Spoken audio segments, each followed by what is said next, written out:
By the end of today's workshop, what questions will you have answered? Pretty much everything you need to know about laying out great seating in your restaurant. What mix of tables do you need? How you should think about table size, what kind of seating is appropriate, and where you should put it so you can optimize your restaurant's revenues. This episode made possible by Restaurant Systems Pro.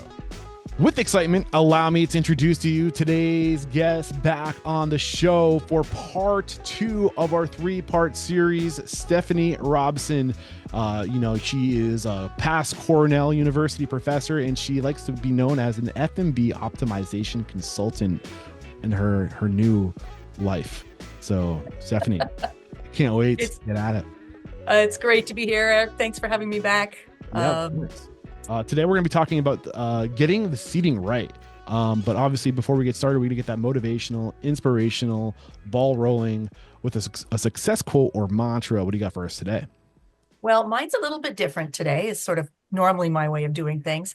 My quote for you today is, restaurants don't sell food, they rent space. Ooh. And that's going to segue exactly into what we'll talk about today. But keep that in mind as we talk about seating. We don't sell food, we rent space. By the end of today's workshop, what questions will you have answered? Pretty much everything you need to know about laying out great seating in your restaurant. What mix of tables do you need? How you should think about table size, what kind of seating is appropriate, and where you should put it so you can optimize your restaurant's revenues. Got it. All right. So you said that quote. Hit us one more time with that quote. It's, restaurants don't sell food, they rent space. And you said that was a great segue. So segue away. Well, the reason I start with that quote is because restaurant seating is incredibly important to your operation's financial success. A lot of people don't think of seating that way. They think of seating as, a place for people to sit down, and it needs to be comfortable and it needs to look good. But really, what you are selling is space in a seat. And if you can make that space work, you can optimize how much money you make. And there are lots of things that influence what makes a seat work. And we're going to talk about some of those this morning. Beautiful. Don't let me hold you back. Get after it. Okay. And if you're following along in the podcast, I do have some images that I'll talk about as I describe what kinds of seating you might want to think about. And most of these images actually show you what not to do. So I'll describe that. And then we'll talk a little bit about some of the things you should do so you can optimize your seating. And seating, I'm a real geek about seating because this is what I studied for my PhD, was restaurant seating. So you absolutely got me in my wheelhouse today. I can't wait. And if you want to see the visual aids that are going along with today's workshop, this episode is also available on YouTube. You can hit pause and you can go over to our YouTube channel. And this is episode 1166 if you need a way to search for that episode. 1166. That's remarkable, Eric. Thank you. Okay. So let's talk about the kind of seating you should have. And what I want to sort of get to first is a lot of restaurateurs try to save money by only having one kind of seating. In other words, they just have tables for 4 and they fill their restaurant with tables for 4. And they figure, I can put 2 people at a 4-top, or I can put 2 4-tops together and make a larger party. It's just simpler and easier and possibly cheaper to just have that. And I'm going to be here to tell you, don't do that for lots and lots of reasons. One of the things that you want to do is have a mix of seating types and styles. And that's partially because you get different results from different styles of seating. I'll show you a little bit as we go along, the sorts of things that influence people's behavior when they sit down. But you also want to send a certain message with your seating. And that message could be, come on in, stay a while, have that second drink, have a dessert. We really are enjoying having you here. The message can be, this is cheap and cheerful and fun, eat your meal and then go, please. And everything in between. So I think you need to think about seating as much a marketing tool as it is about furniture in your restaurant. But it's also a revenue management tool because the style of seating you choose influences how long people will sit there. We've done a whole bunch of studies where we actually look at controlling for everything else, right? How many people are at the table, who the server is, what day of the week it is. The actual table itself influences spending and how long people stay. So you're putting a lot of emphasis on seating. Obviously, that's what we're here to talk about today. But in my experience, talking to restaurateurs who are just getting started, they always say, you know, start like this idea of like seating can be expensive. If you want to go and create like a custom, like built for your restaurant seating experience, like is that more important than just kind of keeping your operational expense low to get started and just throwing used seats and tables in there? Like, where do you fall on that line of like doing it the way you're going to teach us today, which is like being super intentional with every seat and table in style versus just getting open? Well, what I'm going to be intentional about is what size of tables and where you put them. Okay. Less so about what the table looks like or what the chair looks like or how expensive it is. You can have an incredibly successful seating layout with very inexpensive tables and chairs you get from a website. It's Yeah. not so much about the cost of that furniture, it's what you do with it. And I think a lot of people put a lot of emphasis on how things look before thinking about how they're supposed to function. Mm. And when it comes to seating, the layout should drive everything. And sometimes to get the layout you need, you might have to spend a little more money.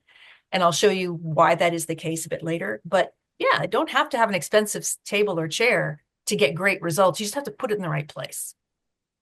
Got it. All right, so let's talk about putting things in the right place. I mentioned that the worst thing you can do, or one of the worst things you can do, is having the same size table and just filling your restaurant with that and saying, I'm just going to push these tables together when I need to. What you want to try to do is have a mix of table sizes so that when you have parties of different sizes, they can be seated at the right size table. Because I mentioned, right, you are renting space when you have a sit-down restaurant. Now, we'll talk about QSRs in a minute. I'm going to focus on sit-down restaurants for the moment. And by that, I mean one where you order, consume, and then pay at the end. In the case of those kinds of restaurants, what you are selling is access to that table for as long as the dining experience lasts. And so each of those seats are really your inventory. If I can optimize every seat in the restaurant, in other words, have every seat full, and have people stay just long enough to have a great experience, and then they move on and the next person comes in, I'm optimizing my real estate. But I have to be careful that I don't try to put too many tables in, and then I compromise that guest experience. And we'll talk about that in a minute. So if you think about seat optimization, having one bottom in every seat in your restaurant, if you have a table for 4 and you seat a party of 2 at it, during that meal, those 2 empty seats are lost inventory. You're not generating any revenue from that. So when you're doing your seating layout, you need to think critically about what's the likely mix of parties I'm going to have in my restaurant. Am I going to have a lot of dates? Is this a sort of a place where people are going to go for a romantic occasion? Then you want a lot of 2-tops. Is this a place where people will eat by themselves a lot? You also might want a lot of 2-tops, but there are other strategies for people who eat by themselves, which we'll talk about. Or do I need larger parties? Do I think this is going to be a place where after the match, people cut together and have a beer? I want lots of parties of 6 and 8 and maybe even 10 or 12. What do I want so that I can optimize every single seat? And the table mix, that combination of 2-tops, 4-tops, 6s, 8s, whatever it is you're going to do, needs to map to the kind of customer base you think you're going to have. Yeah, you're making me think. Just recently had some alum from some great restaurant tours, Thomas Keller and Danielle Balud, and listening to those guests talk, they were talking about how good these people were every day. Check like they start calling early in the day. They make sure every reservation that's on the books is actually showing up, so that if they have anybody who's waiting for a table, they're making sure every seat has a butt in it for every turn. And that's what the best restaurateurs do. They are maximizing their inventory, their real estate every day to make sure there isn't a penny going missed or an opportunity being lost. And then the other thing I'm thinking about, looking at this image you have here in front of us, there are sections that look like they're designed or meant to be for special events or especially in fine dining. That's where restaurateurs make their money. It's in the those boardrooms, those breakout rooms that have like 20 seats at a table. Are you going to talk about that? I don't want to get too far ahead. Well, I can talk about that. With the thing about large tables, I'm glad you raised it, because when we're talking about table mix, private dining areas, large tables, this means you have to really know who your target customer is, because private dining rooms are not the most efficient use of space. And also they require a bit more attendance, a bit more labor to maintain. If you're a high-end restaurant, if you're talking to people with Thomas Keller or Daniel Boulud, of course, they're going to have lots of private events, and it totally is up their alley to have lots of private dining spaces. If you're a casual restaurant, that may not be your best use of space. You might need one or a part of the dining room you can kind of set aside for a large group. Let's say, the softball team gets together afterwards and wants to be raucous and have fun, and a private space for them is just dandy. But it is true that if you have larger tables, you have to fill each one. And so what I tell a lot of people when they're first starting a restaurant and they say, well, we're going to have, I think on the weekends, we'll get lots of parties of 8 and 10. And so I need a few large tables. And I'm going to say, be sure you need a large table every day of the week. Otherwise, you're better off having 2 smaller tables and put them together on the weekends. Because Monday, Tuesday, Wednesday, when you don't have those parties of 8 or 10, that table is not going to be well utilized. Got it. So the whole sort of art to doing seating is, first of all, understanding who your customer is, why they're coming to you, and what the kind of occasions are likely to be. And if you're starting a restaurant from scratch, you don't know. So the best thing you can do there is start with a very flexible seating arrangement where you have tables you can combine. You can have 2s and 4s that you put together for 6s, or 2 4s to make an 8. If you know your customer base well, now you can be a little more intentional about that mix. And there's math you can do. You can run some numbers and figure out your party sizes. But as a basic principle, try to make sure that every seat is full as often as possible. And that means having the table sizes mapped to your party sizes.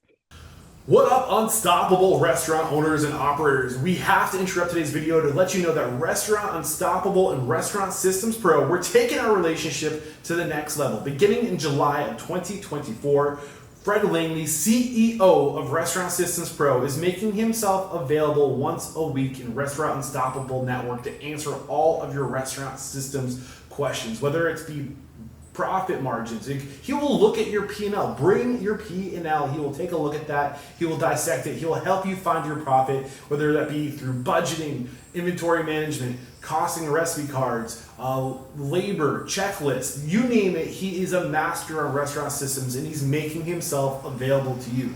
Fred Langley and Restaurant Systems Pro started as a consulting firm, and for over 16 years, they've been helping their clients increase their profit by 10% or more. What are you waiting for? Click the link below to join our Facebook group, Restaurant Unstoppable Network. I'm noticing something else in this diagram you have in front of us. And if you're going to answer this question, feel free to just, bookshelf or, bookmark this question. But why would hearing you and this idea of really wanting to have mobility and customize, like you want to be able to adjust your dining room floor plan for whatever occasions might be coming that evening or day, why would we want a circular table? What's the benefit of having a circular table? Great question. A circular table is only good probably in a private dining room. Okay. Or in a part of the restaurant that is a terrible place to sit. And I'm going to talk about that a little bit more. So I'll sort of bookmark this for later. But generally, circular tables are only a good idea when you can fill every seat and you've got a crappy piece of real estate that you need to put a table in. So I tend to put my worst tables in the worst real estate, and I'll talk about that in a second. Got it. Okay, great segue. Let's talk about this idea of combining tables. A lot of restaurateurs like to have a mix of 2 tops and 4s. 2 tops, often people call them deuces, right? Table for 2, and 4 top, table for 4. And a standard thing to do is to have rectangular 4 tops. So the standard dimension is usually 48 inches long and somewhere between 24 to 36 inches wide. Now, I have lots and lots of thoughts about how wide a table should be, but I'm going to tell you it depends, because it depends on your menu. But if I want to have 4 tops that are rectangular and they're the same depth or width as 2 tops, I can combine those to make a 6 top. Seems very sensible. But what a lot of people do is what you might see if you're looking at the image is these four tops are against the window and the two tops are sort of floating out in the dining room. One of my first principles of being a good seating planner is never have a floating deuce. In other words, a table for two that is not up against something, a wall, a window, a structural column, a little short planter, whatever it is. A table for two that's just kind of floating out in the space is not a great dining experience for those guests. And we actually have data that shows that if you're a party of two and you're at a floating table, your spend per minute goes down. And that's the main thing we're shooting for when we're talking about a full service restaurant is spend per minute. How much are people spending while they're renting that space from you, that seat that they're occupying? So if I have a table for two, I'd much rather put that against the window and have the four top floating next to it. And I can pull the four top over to meet the two top. That is a better configuration because now that two top against the window is going to have a really good spend per minute. And the four top is still going to be okay. What we know is that as party sizes get bigger and bigger, the variation in the spend per minute gets lower. In other words, you'll probably be okay because you're sitting with three other people and having an aisle next to you that with traffic on it isn't as important. When you're in a party of two, you're having a romantic evening or you're getting to know somebody and there's traffic next to you on both sides. That's much less appealing. So this idea of a floating deuce, when I talk with my students about this at Cornell, what I do is I say, I want you to put your hand in the air and say, I swear I will never put a floating deuce in my restaurant. And they all laugh at me, but they remember. And so I hope I'm everyone. holding back the laughter right now. And I'm sitting here wondering how many people are hearing what you're saying because all they can think about is a floating deuce. The So floating deuce. Yeah. it sticks. Don't have a floating It deuce. sticks. I mean, it's a good way to remember, I guess. No floating deuce. Exactly. Oh, Another thing that I see often that restaurateurs do, and especially if they are catering to groups of people or they're going to have lots of small parties and they want to either have communal tables or they want to have big sort of communal sort of benches where people come and go. I think about it often a lot of brew pubs do this, right? And they design seating so that it's very convivial, but the seating, quite frankly, is not comfortable.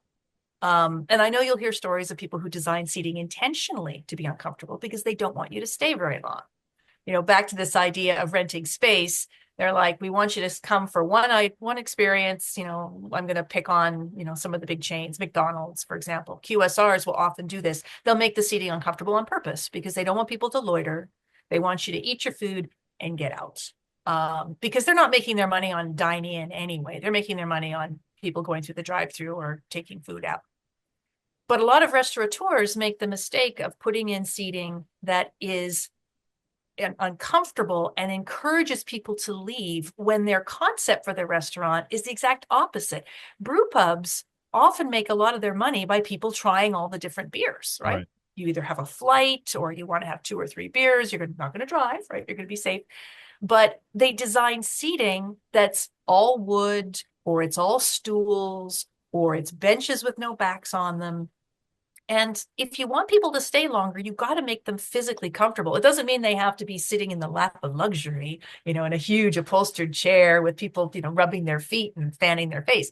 But having extremely hard backless seating tells your guest, we don't want you to stay very long. And sure, it's efficient use of space. Communal tables, for a while there, everybody was putting them in because they thought, oh, this is a great way to get lots of seating in a small amount of space. And, you know, if it's a brew pub or a pizza place or something really casual, people won't mind sitting with other parties. Yes and no. I have lots of data about communal tables and when they work and when they don't work. But I will tell you that if you have a communal table, uncomfortable seating is going to make it that much worse. So think about people's backs and their bottoms. And if they're going to be sitting on something hard, at least give them a back that they can lean against. But hard benches, big no-no. when do they work? Hard benches, when you don't Communal, want people to stay more than about 27 minutes. what about communal seating? You said you have a bunch of data that supports when and when they do not work, but I won't make you get into all of it. But like, what are like three prime examples of when communal seating does work? Communal seating works when your guests know each other or they are very similar demographically. So I would use communal seating in a college dining area. Like not, I'm not talking about, dining hall, blah, blah, blah. But let's say you have a cafe in a college town. And I say this because I live in a college town. But if you have a cafe in a college town, chances are students will know each other or have enough in common that if they share a space, they're comfortable with that. They're used to doing it anyway in libraries and what have you. So in a place like a college town, sure, it's a great idea, right? Or if you're in a small town where people know each other, meal table's great. It's great when, again, something like a brew pub or a really casual fish place where people are, eating oysters and clams and they're sitting around and it's kind of a messy, fun experience. When it's engaging like that, it's okay. Let me give you an example of a fine dining restaurant that uses communal tables very successfully is Benihana. I don't know if you call it fine dining, but it's dinner and a show, right? You sit at a communal table and there's the chef in the middle and he or she, but usually it's a he, does all kinds of fun tricks, cooking the food and serving you. And you start talking to the other guests at the table and it becomes this fun activity. If there is a shared activity or sort of a fun aspect to your food, a communal table can be great. Got it. Okay. So there's your three. Thank you. Okay. My pleasure. All right, let's talk about a few other things that people do. I mentioned dining halls just now, talking about colleges. And sometimes big restaurants will lay out their tables in rows because they think, not wrongly, that that's the most efficient use of space. And especially if they are doing some kind of tableside, like if you've ever been to a huge restaurant that does dim sum and they have the carts going around and they're going up and down rows, it makes perfect sense in that instance to set your tables up in rows. But if you're going to do that, make sure you have a variety in your tables so it doesn't feel like you're in a dining hall. The image I'm showing here, if you're just listening to the podcast, is a nice restaurant. They're upholstered seats and nice wooden tables. They're all tables for four, and they are lined up with military precision. And a guest walking into this restaurant and looking at this seating, even though the seats look kind of comfortable, they're green velvet and they look kind of stylish, this does not send a welcoming, let's hang out kind of feeling. This says, eat your food, and then someone else is going to want this table really soon. So I try to tell people, avoid rows unless you've got a very strong reason to have them, i.e. you're running carts or something up and down. Got it. Okay. Something else, well, I mentioned it a moment ago, and that's the idea of the width of the table. And I said it depends. So a standard four top, as I mentioned, if you've got guests that are facing each other, so two on one side of the table and two on the other, that's kind of the optimal configuration from a restaurant standpoint, because it's a more efficient use of space. If you have a four top that is a sort of a square with guests on every side of the table, it's better for conversation, but it's a less efficient use of your square footage. So if I'm a fine dining restaurant, I tend to go with a four top with one person on each side of the table, because I want guests to stay a long time in a fine dining restaurant. So having a long conversation and ordering another bottle of wine and having a brandy after dinner and all that good stuff makes sense at what I'll call a diagonal four, right? Someone on each side. But for casual restaurants, I tend to like to see a four top with two people on each side of the table facing each other. Still great for conversation. But the length of that table, 48 inches, the depth of it or the width of it, I would say for dining, 30 inches is the sweet spot. If it's much more than 30 inches, you're a little bit further away from the person across from you, and it makes it a little bit less comfortable for conversation. But if your concept has a lot of shared dishes, so if things are coming family style to the table, let's say it's pizza or big things of sushi that are being shared by everyone at the table, then a wider table, 32, 34, even 36 inches is a good idea.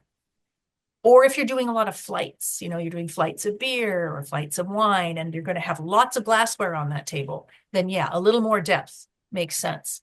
So when I'm talking to people about their layout, one of the first things I ask them is, what is your menu and how do you like to serve it? Or how do you intend to serve it? Because that's going to dictate how big the table is.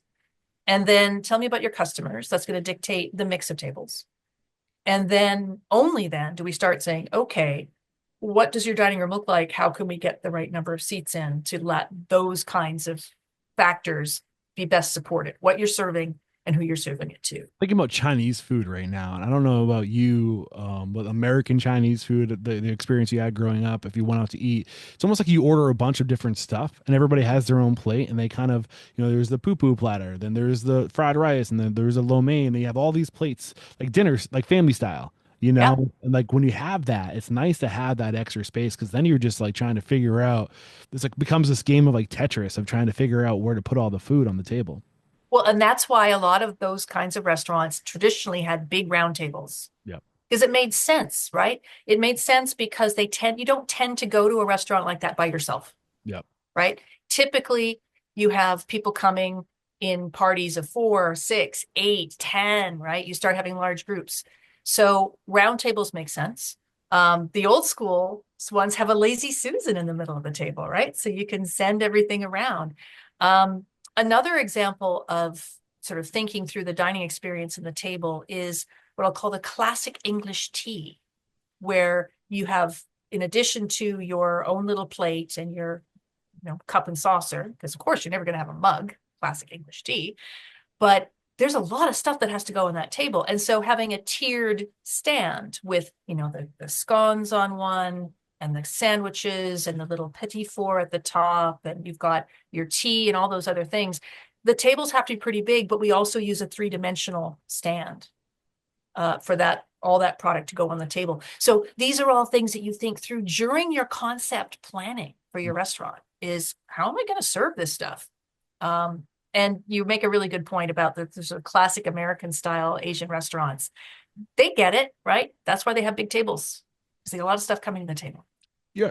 I mean, and here's where I'm playing devil's advocate. Again, I feel like how much time and effort do you need to put into reverse engineering the restaurant you think you're going to have? Because how often when you start something do you realize 6 months into it or a year into it that you're going to have to adapt and pivot your model to serve your community? If you're a new concept, you might have an idea of what's going to work, but the reality is maybe maybe your idea isn't right, so you have to be willing to have some flexibility. How do you find that sweet spot between planning ahead but also staying loose enough to adapt to what your consumer actually wants? That's the magic question. Usually what I tell people is, let's design a flexible dining room with tables that can be put together as needed for the party sizes you need. If you should have a pretty strong idea of the kind of menu items you're going to have. I don't need to know what sauce is on the chicken, but I need to know that you're planning to do platters of fried chicken. And if you don't do fried chicken, maybe it'll be platters of oysters, it'll be platters of crayfish or whatever it is. If you know that that's a part of your concept, you're not going to change that, because it's part of who you are. But if you've done your due diligence developing your concept, you kind of have a sense of what kinds of experiences are going to make sense in this market. And that doesn't mean you can't make adjustments later. Of course you might. You might say, gee, flights of beer aren't really working for us. People don't order the flights, but maybe growlers on the table, if they're legal where you are, maybe that'll work for us. And the difference in the table isn't that much, but you can design something that's flexible. What's worse is the other way. What most people do is they design something inflexible and then they can't accommodate changes. So, they're adamant that I want communal tables in this entire restaurant. Everybody's going to sit communally. And I try so hard to talk people out of that. And they're like, no, that's my concept. And I'm like, human behavior is not like that. Right. So I wish I had a easy, quick, just do this and everything will be fine. But That's if you not the restaurant industry. no, absolutely not. But some of the things I'm talking about today, like having 4 tops and 2 tops where the tables are the same depth, so I can put them together if I need to. Or, heck, make every table in the restaurant that you buy a 2 top and just put 2 2s together for a 4 and leave it that way most of the time. And, that gives you maximum flexibility, but now all your tables have a break in the middle of them. And no floating deuces. And no floating deuces. Got it. Exactly. Ever, ever, ever. Um, while we're talking about sort of the dining hall effect, one of the things you want to avoid is having your dining room look too big. Because if it's not busy or it's not full, people interpret that as this is not a good restaurant.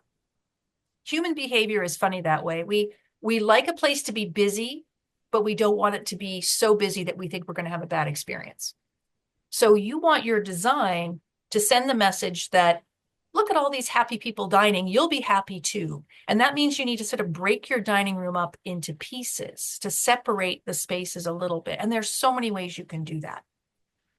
One of the, whether you like their food or not, but a lot of the Darden restaurants like Red Lobster and Olive Garden, they're brilliant at this because they divide their dining room up into chunks. And so it never feels like it's totally empty and never feels like it's overwhelmingly packed. And also it allows them to just open parts of the dining room as they need to. If they're not busy, they only open a couple parts and you never know that the restaurant isn't full. I've got to ask about these images you're using. Are these from your own private stock? Do you have like this like Rolodex of just like photos of dining rooms that you just keep, or did you steal these from the internet?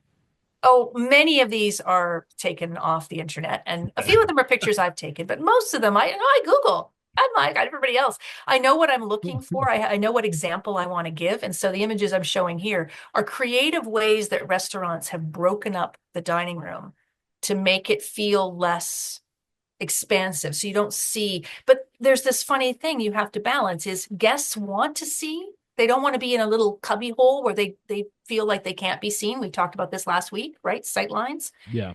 So if you haven't listened to that podcast, one of the things guests want to make sure they do is they can see a server and a server can see them so that they can gesture if they need something or the server can tell if the guest needs something.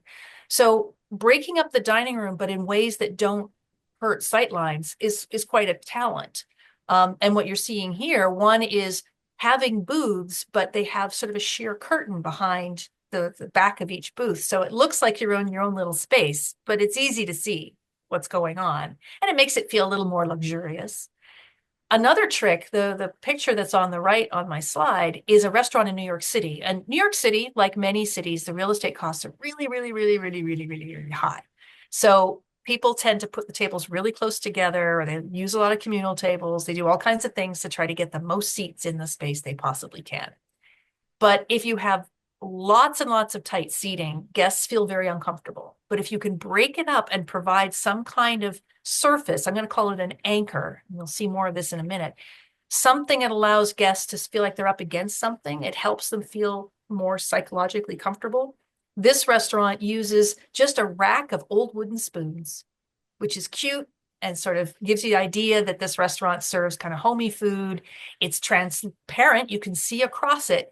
And yet it provides this mental separation between the communal tables at the front of the restaurant and a banquette with, a full banquette of twos in the other part of the restaurant. It just feels like you've got two different rooms, even though you don't. It's probably a 4-inch wide rack filled with wooden spoons.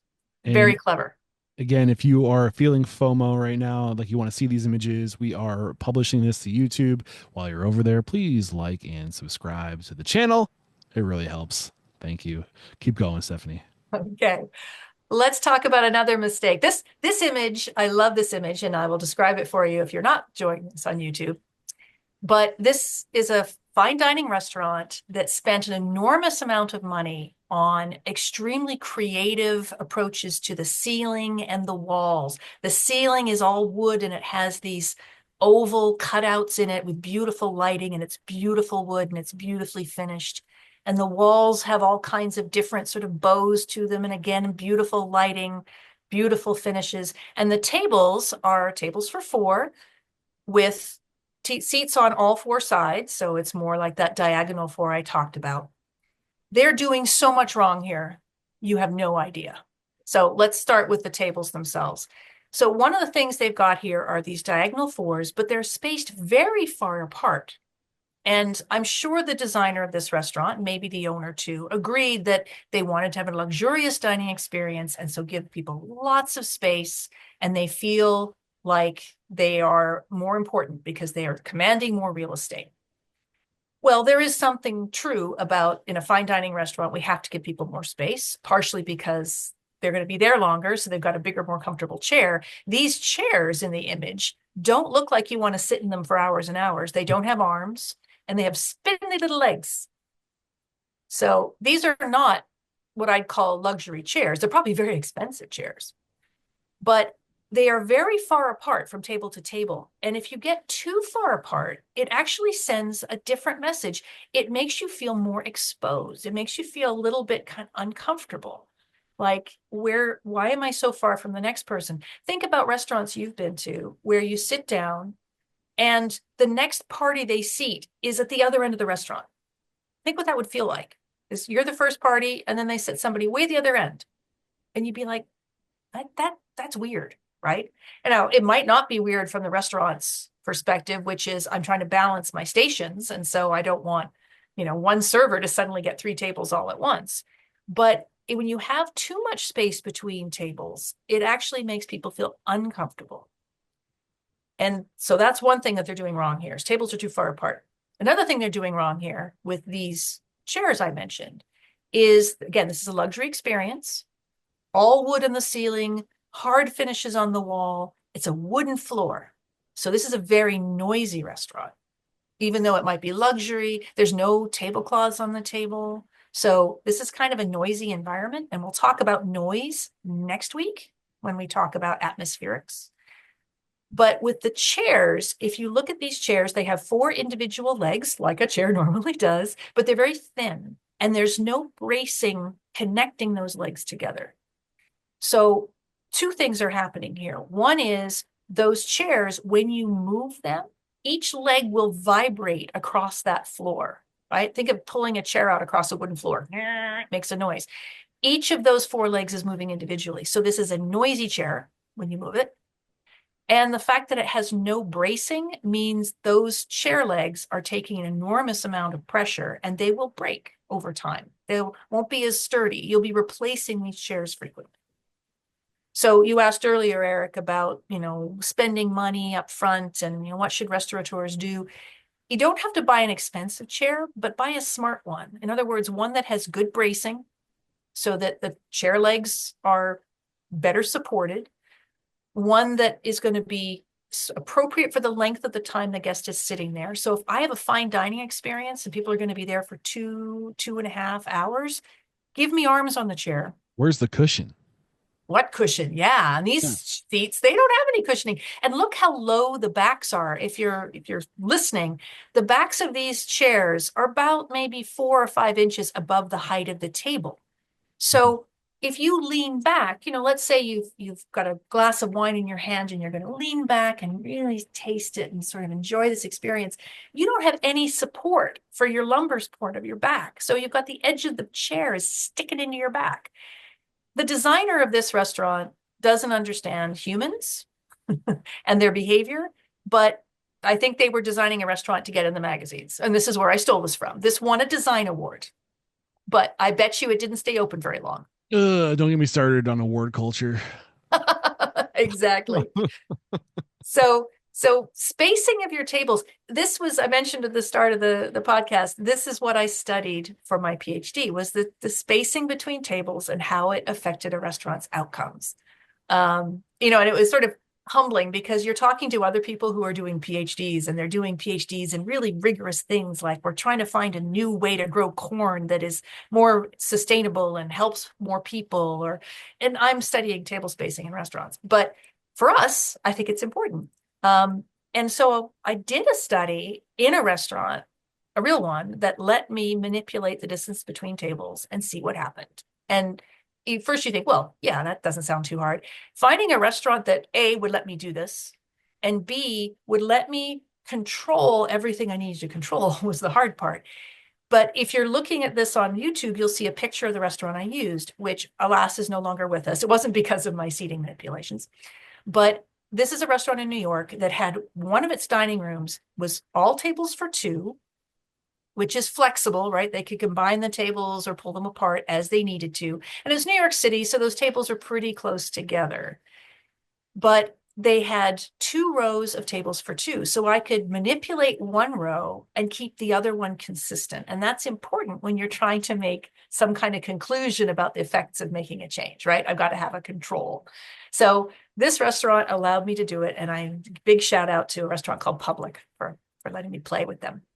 But what I did is I started with the standard spacing that they used in New York City, which is to have their tables 6 inches apart. For those of you who speak metric, that's 15 centimeters. It's not very much. And that's typical in New York City because the cost of real estate's so high. They're like, oh, let's get as many tables in as we can. We'll put them 6 inches apart, just enough room that somebody can scooch out if they have to go to the restroom or at the end of their meal. 6 inches is not enough for most people to scoot. Maybe if you're a New York model. I got some thick thighs over here. I don't know if I'm getting through 6 inches. Yeah, one thing to remember with your seating is guests come in all shapes and sizes. If you're going to have arms on your table or the seats at your tables, have a few chairs that don't have arms just to accommodate guests that maybe are a different size. Yeah. But back to this idea of 6 inch spacing, I wanted to show with my research that was a bad idea. That yes, you got more tables in, but it backfires on you. And so what I did is I took all their baseline performance data with the tables at 6 inches. And then I took half the tables on one side of the room and I made them 12 inches apart, which meant they lost a table. They lost seats. And you'd think if I were a restaurateur, this is why it was hard to find a restaurant that would let me do this, because I ended up losing seats. But what I ended up doing is making more money with the seats that I had, because the tables that were 12 inches apart had a spend per minute that was about 15% higher. Wow. The average check at a 2-top, controlling for everything else, right? I controlled for everything under the sun.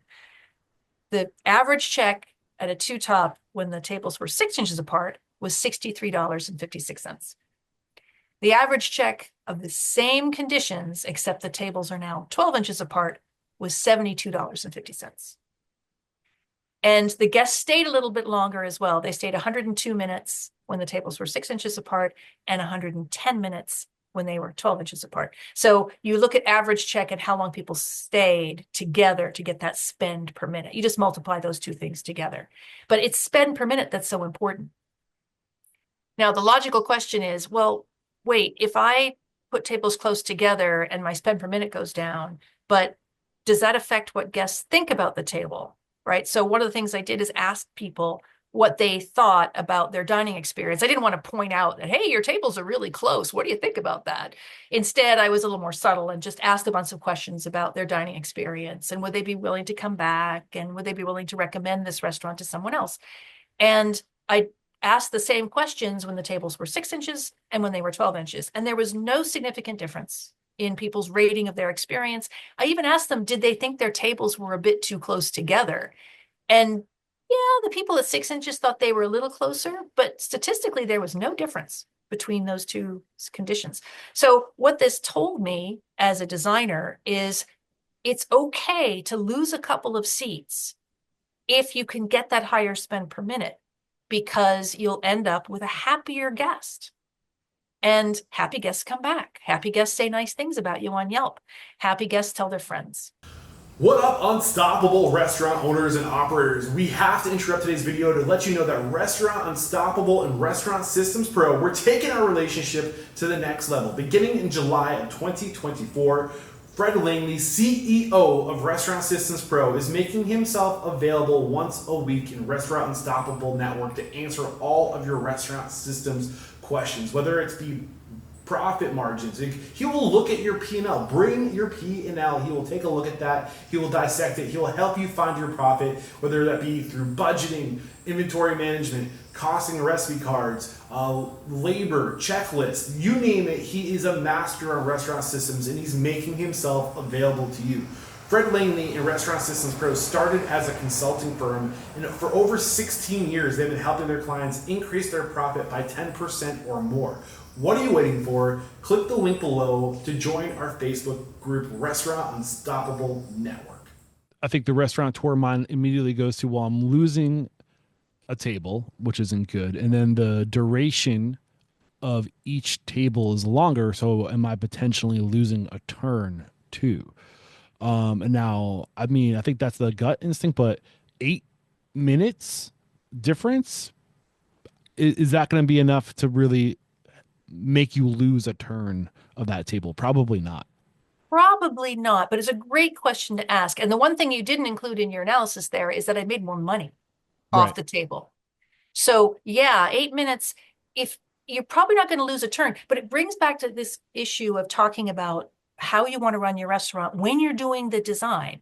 Because one of the things that I try to help people with is changing the amount of time that the table stays empty. So when I'm trying to turn a table, if I have a complicated reset of that table, if I have to change the linens and I have to do this and I have to do that, that's going to slow me down because that is not generating revenue. Those extra 8 minutes, people are sitting at that table. I'm making revenue off that extra 8 minutes. So, but this is where you sort of think through, okay, what's the dining experience? On a 2-hour dining experience, 8 minutes is not enough to lose a turn, right? We're talking 102 minutes, 110 minutes. We're almost at 2 hours, 90 minutes to 2 hours. If it is a 25-minute dining experience or a 40-minute dining experience, then yeah, 8 minutes can make a lot of difference. But the principle is if your tables are too close together, you're actually shooting yourself in the foot. And I did this actually for an episode of Planet Money, another podcast. We actually manipulated a restaurant in New York City, and we redesigned part of it. And we exact same finding that they actually ended up making more money with fewer seats because we made them better seats. Interesting. Fun stuff. All right. So the last slide I have for you, and I'll talk about this because we're reaching the end of our conversation, but we can certainly talk more if you like. These are my sort of top 7 tips for laying out seating. So first and foremost is the flow, right? We want to make sure that the servers can do what they need to do, guests can get where they need to go. Flow in the dining room is crucial. So when I start laying out seating, the first thing I do is I put down the floor plan of the space and I draw circulation routes from the door to the host station and from the kitchen to the major parts of the dining room. And I try to figure out where everything is that the guest needs to go, if there's a buffet table or where the restrooms are. And that gives me blocks of space.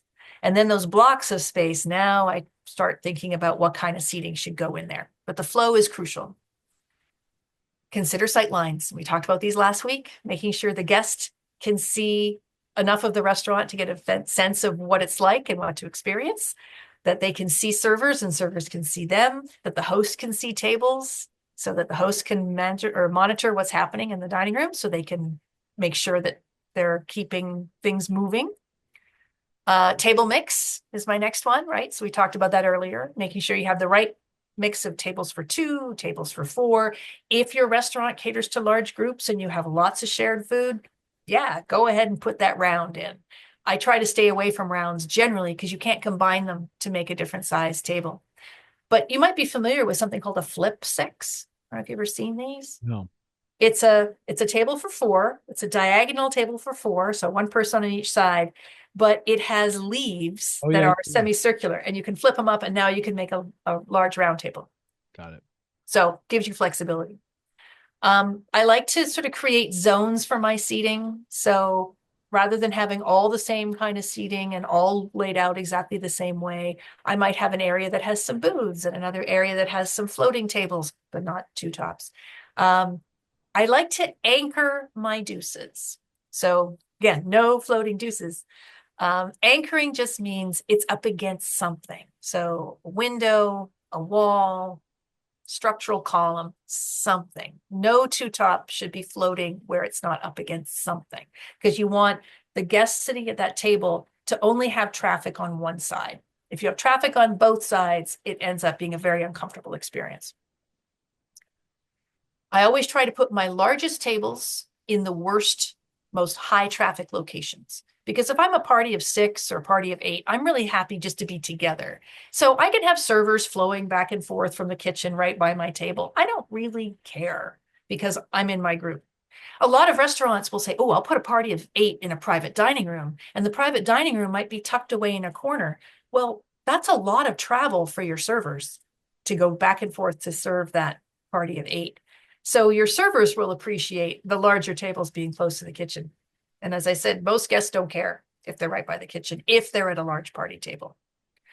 If you don't need large party tables, I often will put booths in the worst real estate because everybody loves a booth. I have data that shows that guests will spend more in a booth, all else being equal. And, we could talk about why. Generally, it's because people feel like they control their personal space, right? I've got my zone. And if you think about, that great feeling of sliding into a booth in a restaurant and you kind of settle in and you're ready for a great meal, you don't do that at a table for four that's floating in the dining room. You sort of sit down and say, okay, here we go.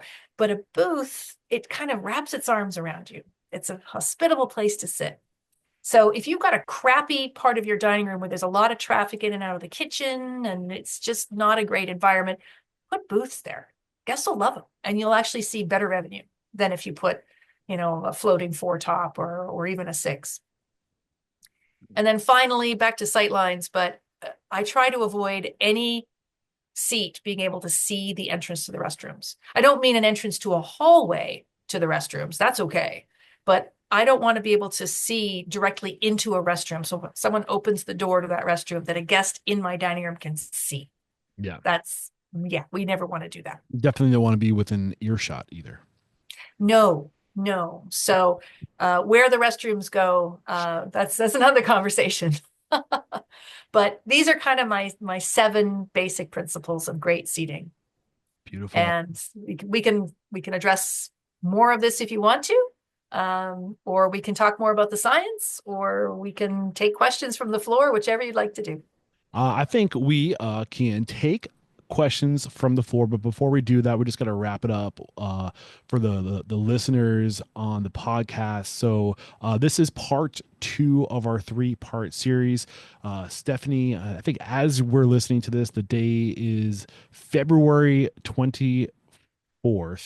And I'm looking at my calendar here. I want to say by the time your first workshop goes live on the 6th. Oh, never mind. If you're listening to this, it's too late. You've missed the workshops, but we have them all recorded. And I think this is not going to be the last time we get Stephani on the show too. I think, and I won't put you on the spot here, Stephani, but we're talking about having you come back maybe quarterly just to host office hours. Absolutely. I can't think of anything I would like more than just answering people's questions. Yeah. So any questions you might be having while listening to this or the last episode, write them down, go through this 3-part series, go through the 3-part series we did on back of house engineering, and go through I think it was a 4-part series on, or maybe it was another 3-part. It just felt like a 4-part series. I think it was only 3, but it was all math. Yeah, this is just creating the pro forma, getting your plan ready, making sure you have I think we called it like being like fiscally responsible, or you're creating your, I can't remember the title of it, but it was gold. We cover pro formas, we cover all the different variables to keep in mind when you're planning your restaurant build out. And Stephani will be available some type of cadence, whether it be a month or a quarter, we haven't figured out. But you can go and you can ask all of your questions to Stephani about the work she does. And how do we connect with you, Stephani? What was that? Sorry, I didn't hear you. How do we connect with you? You can connect with me probably best by email. I'm so old school. I am not on social media. So my email address, skr4@cornell.edu. Yeah. And stick around for the closing thoughts, because we're going to have a landing page where you can get access to all those different 3-part series that we've recorded over the years. And I'll have a form that you can fill out to work directly with Stephani if that's something you're interested in as well.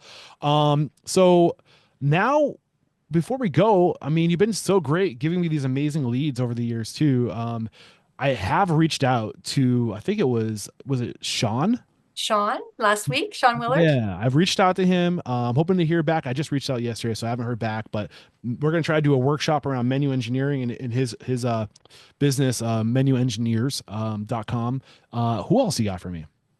Well, when we're talking about seating and talking about design of restaurants, a lot of people are looking for, professional assistance with design. And the thing is, a lot of architects are very good at being architects, but they don't understand restaurants. But I know some architects that do.